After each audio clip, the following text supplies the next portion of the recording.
بسم اللہ الرحمن الرحیم۔ 60 ہجری کے اختتام سے پناہ مانگنے کا حکم۔ حضرت امام حسین کی شہادت عظمیٰ کی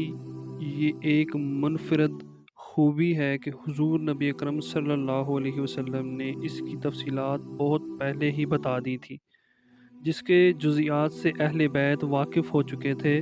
اور انہیں یہ خوبی پتہ چل چکا تھا کہ مستقبل میں کیا ہونے والا ہے۔ ان حیرت انگیز اور قبل از وقت تفصیلات کو معجزانہ پیشن گوئی کے سوا کوئی نام نہیں دیا جا سکتا۔ یہی وجہ ہے کہ میدان صفین کی طرف جاتے ہوئے راستے میں حضرت علی شیر خدا نے کربلا کے ان مقامات کی نشاندہی کر دی تھی جہاں ان حضرات کو شہید ہونا تھا۔ ان واقعات کا بنظر غور جائزہ لینے سے پتہ چلتا ہے کہ حضور نبی اکرم صلی اللہ علیہ وسلم نے دیگر تفصیلات کے ساتھ بعض خاص لوگوں کو ماہ وصال سے بھی آگاہ کر دیا تھا، اور وہ حتمی طور پر جانتے تھے کہ یہ افسوسناک سانحہ کب وقوع پذیر ہونے والا ہے۔ حضرت ابو ہریرہ بھی ان خاص لوگوں اور محرم راز دوستوں میں سے تھے جنہیں اچھی طرح علم تھا کہ 60 ہجری کے اختتام تک سیاسی اور ملکی حالات مستحکم نہیں رہیں گے، بلکہ ان میں نمایاں تبدیلیاں آ جائیں گی۔ حکومت کی دیکھ بھال ایسے غیر صالحہ اور اوباش نوعمر لوگوں کے ہاتھ میں آ جائے گی جن کے پیش نظر امانت الہی نہیں بلکہ طیش زندگی ہوگی، اور وہ اقتدار کو عیش و عشرت، شراب و کباب، بدمعاشی، آوارگی، بدکاری اور عوام پر ظلم و ستم ڈھانے کے لیے بے دریغ استعمال کریں گے۔ حضرت ابو ہریرہ اکثر یہ دعا کرتے تھے، میں 60 ہجری کے اختتام اور نو عمر لوگوں کی امارت سے اللہ کی پناہ مانگتا ہوں۔ ان کا مطلب یہ تھا کہ ایک خوفناک دور شروع ہونے والا ہے جس میں اوباش لڑکے سلطنت و حکومت پر قابض ہوں گے، جس سے امت مسلمہ کو ناقابل یقین تلافی نقصان ہوگا۔ ایسے اوباش لڑکوں کے بارے میں آپ صلی اللہ علیہ وسلم نے پہلے سے ہی خبردار کر دیا تھا، اس امت کی ہلاکت قریش کے اوباش نوجوانوں کے ہاتھوں ہوگی۔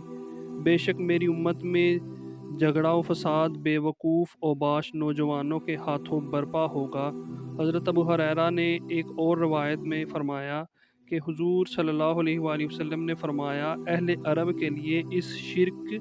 اس شر کی وجہ سے تباہی و بربادی ہے جو 60 ہجری کے اختتام پر قریب آ چکی ہے۔ امانت کو مال غنیمت اور صدقہ زکوٰۃ کو تاوان خیال کیا جائے گا، اور گواہی شخص جان پہچان کی بنا پر ہوگی اور فیصلہ ذاتی خواہش کی بنا پر ہوگا۔ حضرت ام سلمہ روایت کرتی ہیں کہ رسول اللہ صلی اللہ علیہ وسلم نے فرمایا، حسین ابن علی کو 60 ہجری کے اختتام پر شہید کر دیا جائے گا، جب ایک اوباش نوجوان ان پر چڑھائی کرے گا۔ حضور نبی اکرم صلی اللہ علیہ وسلم کی پیشن گوئی کے مطابق 60 ہجری میں قبیلہ قریش کے شخص بنو امیہ کا اوباش نوجوان یزید بن معاویہ تخت نشین ہوا، اور 61 ہجری کے ابتدائی 10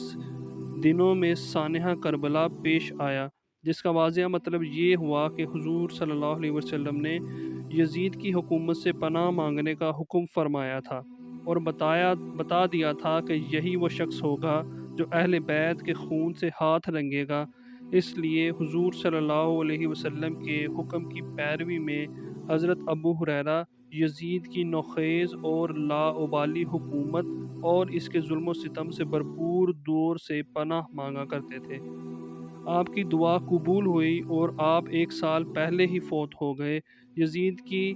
تخت نشینی اور طلب بیعت حضرت امیر معاویہ کی وفات کے بعد یزید نے تخت نشین ہوتے ہی اپنی بیعت کے لیے ہر طرف خطوط اور حکم نامے جاری کر دیے۔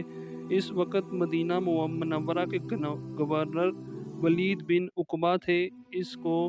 اپنے باپ کی وفات کی اطلاع کی اور کہا کہ ہر خاص و عام سے میری بیعت لو، اور حسین بن علی،